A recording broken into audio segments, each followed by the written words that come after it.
오늘날도 그런 엘리야와 같은 능력 있는 하나님의 사람이 절실한 때입니다. 사실 오늘 제가 주 후반까지 말씀을 온 세대를 위해서 준비를 했지만은 오늘 이 시대적 상황에 대해서 도무지 한마디 말씀을 외쳐야 될 시점이 왔다 싶어서 주 후반에 갑자기 말씀을 바꿨습니다. 아마 오늘 하게 될 것은 다음 주로 하게 될 것인데, 아마 오늘 세대에 같이 있으면 좋을 뻔했지만 아무래도 더 시급한 것부터 먼저 해야겠다는 생각이 들어서 오늘 말씀은 하나님의 선한 손길을 주목하며 라는 말씀을 함께 생각하고자 합니다. 하나님의 선한 손길은 자주 지나간 자국으로 남습니다. 그래서 하나님이 인간을 위해서 하신 일을 일컬어서 히스토리라고 말합니다. 히스토리, 하나님의 이야기라는 말이죠. 순간순간 일어나는 일들은 어떤 사람이나 어떤 사건에 의해서 이제 되어진 것처럼 보입니다. 매 순간은. 그러나 큰 구도에서 뒤돌이켜 보면 하나님이 개입하신 사건이라는 것을 알게 되곤 합니다.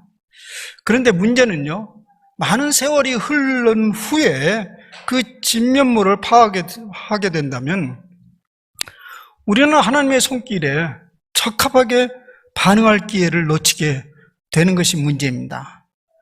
반면에 오늘 전개되고 있는 이 모습 속에서 하나님의 손길을 본다면 우린 지금 다르게 행동하고 다르게 생각할 것입니다. 가끔 이 사회에서 일어나고 있는 일에 대해서 우리는 많은 우려와 염려를 가지고 있습니다. 오늘과 같이 첨예한 국론 분열과 상반된 정치적 논란이 있을 때가 또 언제 있었나 싶을 정도입니다. 나라가 온통 수라장입니다. 보수, 진보, 촛불 태극기, 반일, 친일, 반문, 친문, 이런 시끄러운 논란이 여전히 부족하다는 듯이 또 조국이라는 한 인물을 둘러싸고 심각한 분열을 낳고 있습니다. 대통령도 아닌 일개 장관의 문제가 온 매스컴을 장식하며 50일이라는 장기간의 논란을 불러일으키고 있습니다. 시민단체, 문화계, 학계, 법조계 할 것 없이 저마다 서로 다른 목소리를 내면서 사분오열되고 있습니다. 어제 저녁도 서초동의 서울중앙지검 앞에서 검찰개혁, 조국수호, 조국사퇴, 조국구속이라는 첨예한 다른 목소리를 내는 대규모 집회가 있었습니다. 어느 사회 이 나라는 정해진 법보다 거리에 나온 큰 목소리에 의해서 좌지우지되는 사회가 되고 있습니다. 국회는 조국 블랙홀에 빠져서 매우 중요한 경제, 외교 안보, 민생 입법은 뒤로 하고 조국 사태, 조국 수호에 목을 메고 있습니다. 국민들이 모든 진상을 소상히 알고 정당한 판단을 내릴 수 있도록 해주어야 하는 뉴스 매체들은 믿을 수 없을 만큼 편 나누기 최전선에 서 있습니다. 그래서 우리 모두는 어느 편인가를 서야 하는 압박을 받고 있습니다. 다음이냐, 네이버냐, 조선일보냐, 한겨레냐 등등의 이야기입니다. 종종 사람들의 속 이야기들을 제가 귀 기울여 들여다봅니다. 이 현실에 대해서 매우 화가 나 있습니다. 위기의식을 느끼고 있습니다. 그래서 나름대로의 행동을 하는 사람도 있습니다. 저 자신도 오늘의 현실에 대해서 그리고 정치 지도자에 대해서 화가 나고 답답합니다. 그러나 어느 쪽이 옳고 그름을 말하고 싶지는 않습니다. 투표 현장에서는 중간이 없기 때문에 어느 한쪽에 서게 될 것입니다. 그때까지 저는 그리스도인으로서 세상 사람들과 달리 나름대로 취해야 할 행동이 무엇인지를 고민할 것입니다. 세상이 너무 시끄럽습니다. 그저 구경이나 하고 떡이나 얻어먹고 싶은 마음이 간절하다가도 그럴 수 없다는 생각으로 돌아오곤 합니다. 왜냐하면 우리는 이 나라의 주인이기 때문에 그렇습니다. 세워진 지도자가 주인이 아닙니다. 그들은 한시적으로 그 권력과 역할을 우리로부터 위임받은 사람들일 뿐입니다. 이 나라의 주권을 행사할 주인은 우리들 각자입니다. 그러므로 이 현실을 우리가 어떻게 이해하고 행동하는지를 깊게 숙고해야 합니다. 지난주 우리 교단 총회에서도 우리를 혼란케 하는 결의를 했습니다. 명성교회 세습을 허용하는 초법적 결정을 내렸습니다. 한쪽은 축배를 들었고 다른 한쪽은 참담한 눈물과 절망감을 맛보았습니다. 많은 숙고가 없지 않은 결정이라 할지라도 저는 이 최종적 결정에는 동의할 수가 없습니다. 하나님의 손길이 일련의 사건 가운데 어떻게 적용할지를 지켜볼 것입니다. 우리는 이때 느헤미야서 본문을 통해서 오늘 우리가 할 수 있는 일이 무엇인지, 우리가 가져야 할 자세는 무엇인지를 살펴보고자 합니다. 느헤미야는 에스라와 함께 하나의 역사를 다룬 연속적인 기록이기 때문에 오늘 본문뿐만 아니라 당시 이스라엘 백성들이 직면하고 있는 역사적 사실을 조금 더 확대해서 생각해 보고자 합니다. 우리가 아는 대로 에스라서와 느헤미야서는 이스라엘 백성들이 아수르와 바벨론에 의해서 멸망을 당하고 포로로 있다가 이제 해방을 맞아 고향으로 돌아오는 과정을 기록한 말씀입니다. 이스라엘 백성들은 그 강력한 아수르와 바벨론에 의해서 말살될 직전까지 이르게 되었습니다. 죽임을 당하기도 하고 엘리트 그룹들은 포로로 잡혀갔고 그 땅에 남아있는 상당한 이스라엘 백성들은 혼혈 정책으로 말미암아 아예 하나님의 선민의식을 말살해버리는 그런 직전에 이르렀습니다. 그렇게 70여 년의 세월이 흘렀습니다. 대부분의 백성들은 더 이상 희망의 끈을 놓고 잡을 수 없었습니다. 그러나 하나님의 사람들, 특히 예언자들은 돌아올 희망과 꿈을 포기하지 않고 하나님의 약속의 말씀을 외쳤습니다. 그때 한 강력한 왕 고레스라는 사람이 나타났습니다. 그 고레스는 메대와 소아시아 바벨론 그 근동지방을 완전히 제패하고 페르시아 제국을 건립했습니다. 우리 개역개정편은 바사 왕국이라고 되어 있습니다. 그 페르시아는 알렉산더에 의해서 점령되기까지 약 200년이 넘도록 근동 지방의 맹주 역할을 했습니다.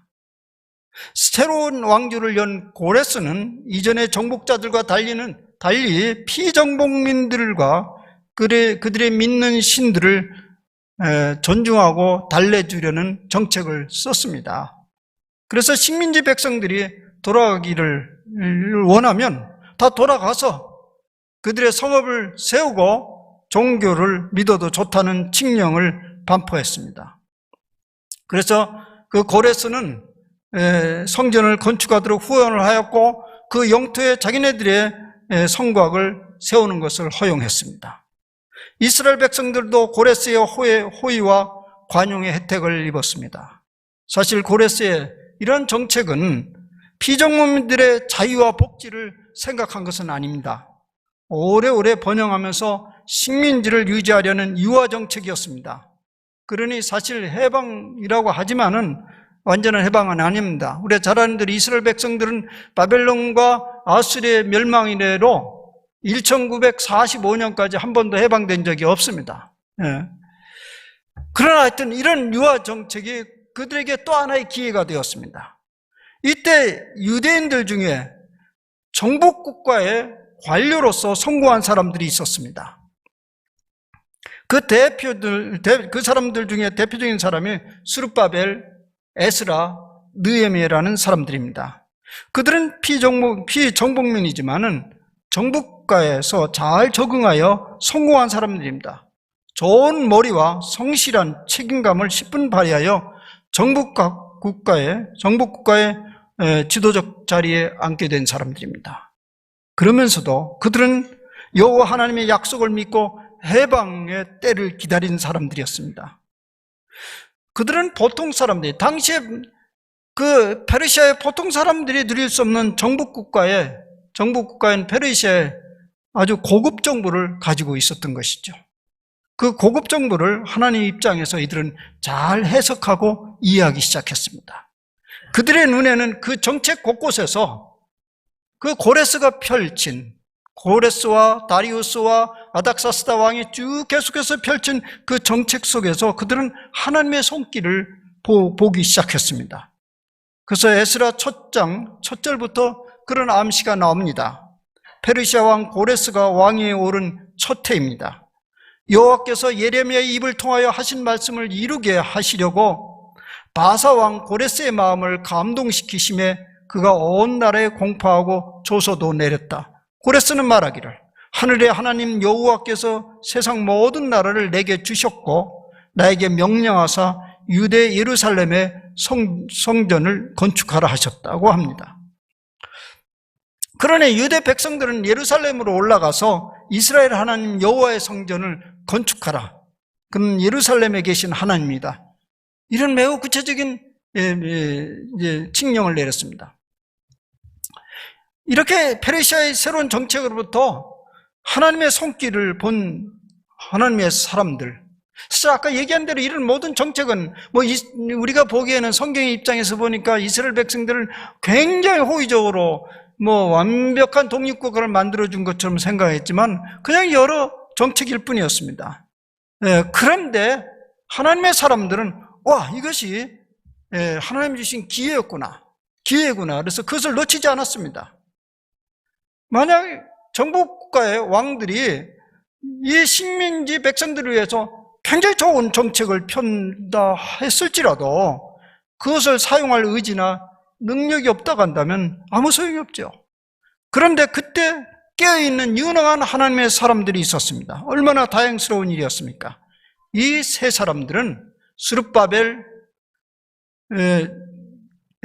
에스라, 느헤미야 이 사람들은 이것을 아주 조직적으로 잘 활용하기 시작했습니다. 그래서 이 세 사람이 차근차근 나서서 그 새로운 정책을 이용한 거죠. 첫째, 스룹바벨은 무너진 성전을 건축하는 데 앞장섰습니다. 두 번째, 에스라는 잊혀진 율법을 세우는 데 앞장섰습니다. 그리고 셋째, 느헤미야는 성곽을 세우는 데 앞장섰습니다. 우선 스룹바벨은 무너진 하나님의 성전을 재건하는 데 발빠르게 움직였습니다. 예루살렘으로 돌아가서 성전 재건을 시작하였습니다. 그러나 그게 쉽지 않는 일이죠. 갑자기 외부 사람들이 70년 만에 들어왔는데 그곳에 자기네들의 핵심적인 센터를 세운다니까 정착민들이 환영했을 리가 없죠. 그래서 엄청난 방해에 부딪히게 됩니다. 마침내 이렇게 성전을 저축하면 지금 나그네가 주인이 되고 주인이 나그네가 되잖아요. 그건 마치 2000년 만에 유대 백성들이 팔레스타인을 쫓아내고 와서 이스라엘을 재건한 그런 일과 비슷한 것입니다. 그러니까 많은 저항에 부딪힐 수밖에 없지만 사실은 스룹바벨은 매우 지혜롭게 그것을 잘 헤쳐나갑니다. 그 내용이 에스라서에 잘 기록되어 있습니다. 여러분들이 참고로 읽어보시면 어떻게 그렇게 지혜롭게 해갔는지. 근데 그가 그런 지혜를 어떻게 얻었겠습니까? 그것은 하나님이 주신 기회라고 믿었기 때문에 그렇습니다. 그것이 다름 아닌 사명감입니다. 사명자는 내가 누구 편에 있느냐보다는 그 일에 내가 부름을 받느냐가 더 중요한 일입니다. 이미 생각해 본 대로 지금 우리 사회는 어느 편에 서야 하는 압박을 받고 있습니다. 그러나 우리가 해야 될 일은 우리가 어느 편에 서 있는 것이 중요한 게 아니고 하나님 편에 서서 양쪽을 볼 수 있는 지혜가 있어야 됩니다. 그리고 우리가 어떻게 적합하게 행동해야 되는지를 찾아야 됩니다. 이제 그 다음에 할 일은 성전 안에는 하나님의 말씀이 있어야 되잖아요. 율법이 없는 성전은 껍데기뿐이에요. 그래서 이제 그들에게 율법을 세우고 가르치고 하는 일들을 에스라가 나서서 했습니다. 그래서 우리는 보통 에스라를 학사라고 말하지 않습니까? 그 잃어버린 율법을 찾아내고, 사실 그 율법의 구체적인 내용은 모세 오경입니다. 그것을 가르쳐야 됩니다. 근데 그동안에 70여 년 동안에 포로 생활 동안에 그들은 모두 그 율법을 잃어버렸습니다. 그래서 그들이 하나님 앞에 범죄를 했음에도 불구하고 그것이 죄인지를 모르기에 반복적으로 범죄를 할 수밖에 없었습니다. 그리고 이제 마지막에는 국가를 세우는 데는 이제 국가 영토가 있어야 되지 않습니까? 그래서 경계를 세우는 일을 하게 됩니다. 그것이 성곽재건입니다. 성을 쌓아서 이것이 우리 국가의 경계요 방벽임을 선포해야 합니다. 고레스의 칙령은 완전한 해방을 의미하는 것은 아니지만 하나님의 사람들은 그 정책 범위 안에서 자유롭게 여호와 하나님을 섬기는 길을 찾아냈습니다. 환경이 만들어지지 않은 게 기회를, 하나님의 손길을 유감없이 이용하면서 완전한 독립이 아니지만 완전히 독립국가처럼 자리를 잡아가고 있었습니다. 마침내 나라의 경계인 성곽이 세워졌기에 정신적으로 독립된 국가가 될 수 있었습니다. 오늘 본문은 바로 성곽이 어떻게 세워졌는지를 보여주는 한 예입니다. 오늘 이제 읽은 본문은 바로 그 한 부분만 얘기하고 있습니다. 거기에 이제 주인공은 예레미야잖아요. 그는 금방 얘기한 대로 피정복민이지만 정부 국가에서 성공한 사람입니다. 그의 직책은 술 맡은 관원이라고 되어 있습니다.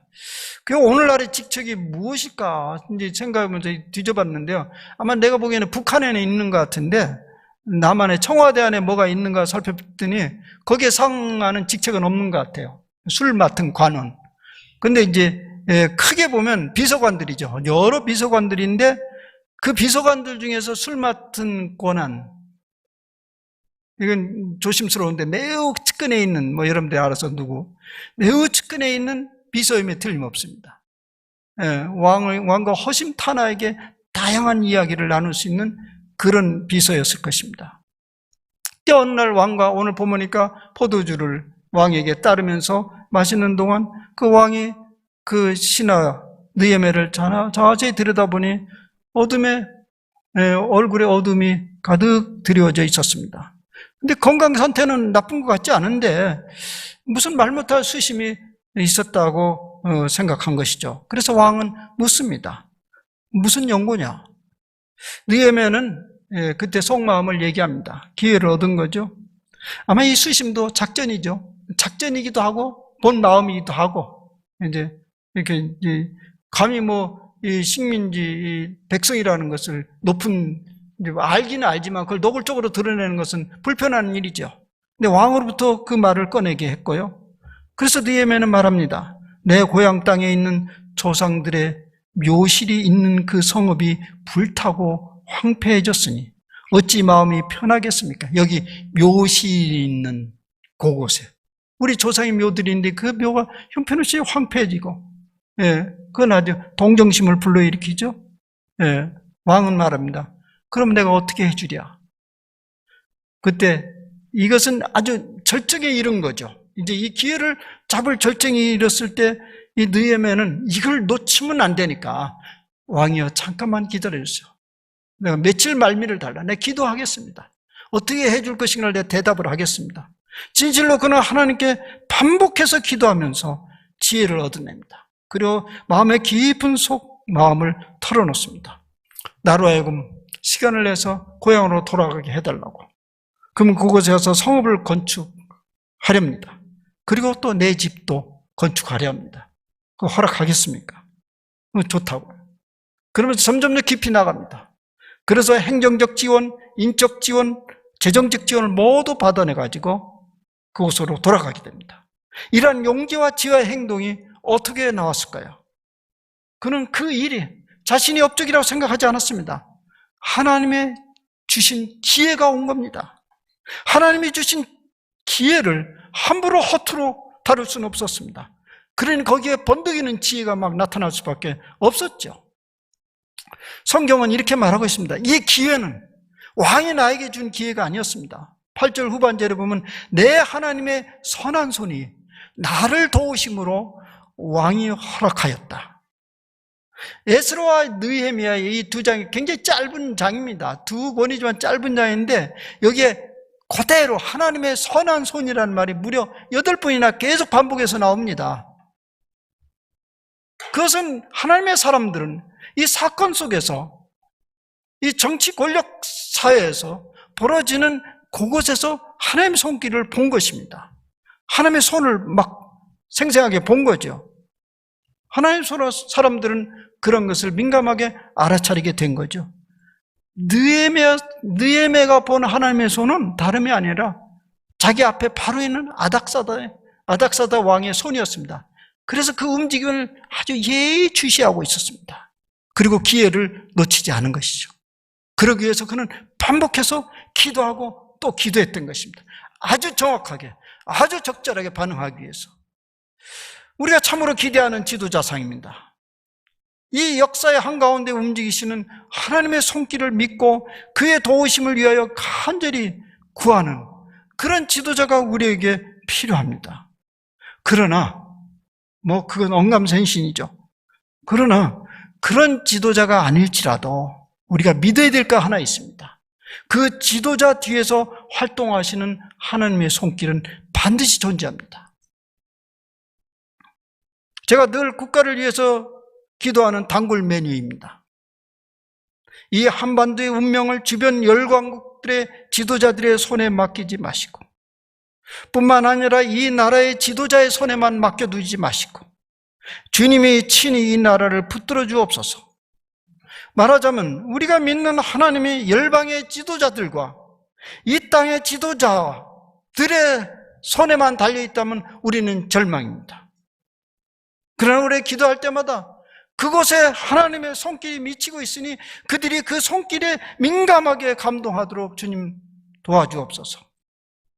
그들의 손발이 하나님의 손발이 되도록 기도해달라고 하는 것은 우리가 할 수 있는 일입니다. 하나님은 이 땅을 결코 땅의 통치자에게만 맡겨두지 않으십니다. 기도하는 사람들을 사용하십니다. 그런 사람들과 통치자가 협치를 하면서 이 땅이 다스려집니다. 그러므로 한 시대의 통치자들을 향한 우리의 역할은 무엇이겠습니까? 선한 일을 잘 감당하도록 그들을 위해서 기도해야 합니다. 그리고 기도한 후에 우리가 해야 할 행동을 하는 것입니다. 비판할 일이 있으면 냉혹하게 비판해야 합니다. 칭찬할 일이 있으면 칭찬하는 것도 인색할 필요가 없습니다. 그러므로 지도자는 통치 과정에서 격려와 비판을 모두 받게 되어 있습니다. 민주주의는 양당 정치가 특징입니다. 여당과 야당이 존재합니다. 속성상 여당은 통치자들이 잘하는 부분을 보기에 그 부분을 격려하고 칭찬하는 일은 너무나 마땅한 일입니다. 반면에 야당은 속성상 잘못한 일이 더 잘 보이게 되어 있습니다. 그래서 야당은 끊임없이 비판하고 판단하는 일을 많이 합니다. 그러면 국민인 우리는 어떻게 해야 합니까? 최종적으로 표를 던져야 하기에 한쪽에 서야 하지만 그 과정에 이르는 동안 우리는 끊임없이 격려도 보내주고 때로 비판자도 되어야 합니다. 그런 식견을 우리는 가져야 됩니다. 적어도 우리 입으로 계속 격려할 수 없으면, 말로 하기가 어려우면 속으로는 격려할 부분도 있어 하는 그런 식견을 가져야 되고, 또 무엇이 잘못한 거야 비판을까지 그렇게 말하고 싶지 않아도 비판할 것이 있음을 봐야 됩니다. 그런 동시에 볼 수 있는 식견을 우리는 얻어야 됩니다. 내 편이 아니라고 적은 아닙니다. 사상이 다르다고 등을 돌리고 그렇게 하도록 부추긴다면 그것은 하나님의 통치를 인정하는 것이 아닙니다. 오늘 우리가 염려하는 부분이 바로 이것입니다. 모든 것이 잘못된 것도 아니고 모두 잘하는 것도 아닙니다. 그래서 우리 모두가 격려와 비판을 함께하고 지도자는 그것을 수용하고 또 버리면서 이 나라 백성들과 함께 성공해야 합니다. 이제 말씀을 마무리해 보겠습니다. 이 나라를 위해서 우리의 그리스도인들은 무엇을 어떻게 반응해야 합니까? 스룹바벨과 에스라와 느헤미야가 그러했던 것처럼 이 역사를 하나님이 간섭하시고 끌어가고 계심을 믿고 기도하는 일입니다. 구체적으로 무엇을 위해서 기도해야 됩니까? 첫째, 고레스와 다리우스와 아닥스다 왕들이 하나님의 주권 안에 있었던 것처럼 이 나라 지도자들, 대통령, 조국을 포함하면서 모든 장관들 하나님의 손 안에 있습니다. 하나님 당신이 친히 다스리시고 바른 선택을 할 수 있도록 우리는 기도해야 합니다. 버릴 것은 버리고 취할 것은 용기 있게 취하도록 그들을 위해서 기도해야 합니다. 둘째는 스룹바벨과 에스라와 느헤미야가 그러했던 것처럼 이 나라가 바르고 든든하게 세워지기 위해서 분명히 개혁되어야 할 것들이 많이 있습니다. 지켜야 할 경계는 반드시 지켜져야 됩니다. 이것을 위해서 우리는 기도해야겠습니다. 셋째는 스룹바벨과 에스라와 느헤미야가 그러했던 것처럼 바르게 판단하고 행동하기 위해서 하나님의 지혜를 구해야 합니다. 우리 주변에서 일어나고 있는 모든 일들 가운데 하나님의 선한 손길이 미치지 않는 것이 없습니다. 그러니 우리는 그것에 주목하면서 서로의 주장에 귀를 기울이는 습성을 기울여야 합니다. 사랑하는 여러분, 정당하지 못하고 상식이 무너지는 이 시대의 모습 앞에 너무 분노하고 절망하지 마세요. 기도하면서 하나님의 선하신 손길을 기대하시기를 바랍니다. 어떤 일이 있어도 하나님의 선한 손길이 이 나라를, 이 교회를 떠나지 않을 것입니다. 그러니 이때 스룹바벨이나 에스라나 느헤미야처럼 적합하게 그 선한 손길에 반응할 수 있도록 우리는 기도해야겠습니다.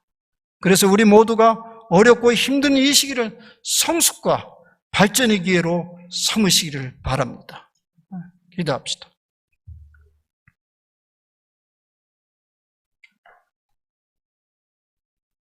하나님, 우리 자신의 힘만 생각하고 우리 현실만 생각하면 참으로 답답하고